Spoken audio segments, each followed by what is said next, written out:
The book of Judges continued. Samson went down to Timnah and saw there a young Philistine woman. When he returned, he said to his father and mother, "I have seen a Philistine woman in Timnah. Now get her for me as my wife." His father and mother replied, "Isn't there an acceptable woman among your relatives or among all our people?" "Must you go to the uncircumcised Philistines to get a wife?" But Samson said to his father, "Get her for me. She's the right one for me." His parents did not know that this was from the Lord, who was seeking an occasion to confront the Philistines, for at that time they were ruling over Israel. Samson went down to Timnah together with his father and mother.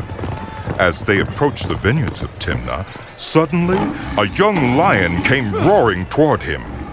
The Spirit of the Lord came powerfully upon him, so that he tore the lion apart with his bare hands, as he might have torn a young goat. But he told neither his father nor his mother what he had done. Then he went down and talked with the woman, and he liked her. Some time later, when he went back to marry her, he turned aside to look at the lion's carcass, and in it he saw a swarm of bees and some honey. He scooped out the honey with his hands and ate as he went along. When he rejoined his parents, he gave them some, and they too ate it. But he did not tell them that he had taken the honey from the lion's carcass.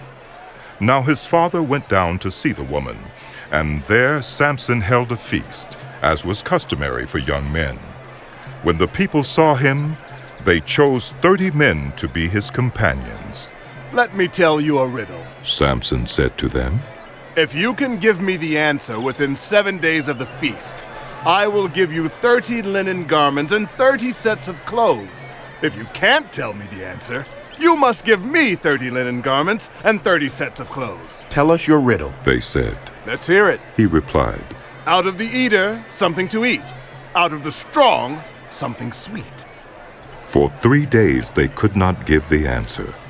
On the 4th day, they said to Samson's wife, "Coax your husband into explaining the riddle for us, or we will burn you and your father's household to death. Did you invite us here to steal our property?" Then Samson's wife threw herself on him, sobbing. "You hate me. You don't really love me. You've given my people a riddle, but you haven't told me the answer." "I haven't even explained it to my father or mother. He replied. So why should I explain it to you?" She cried the whole 7 days of the feast. So on the 7th day he finally told her, because she continued to press him. She in turn explained the riddle to her people. Before sunset on the 7th day, the men of the town said to him, "What is sweeter than honey? What is stronger than a lion?" Samson said to them, "If you had not plowed with my heifer, you would not have solved my riddle." Then the Spirit of the Lord came powerfully upon him. He went down to Ashkelon, struck down 30 of their men, stripped them of everything, and gave their clothes to those who had explained the riddle. Burning with anger, he returned to his father's home, and Samson's wife was given to one of his companions who had attended him at the feast.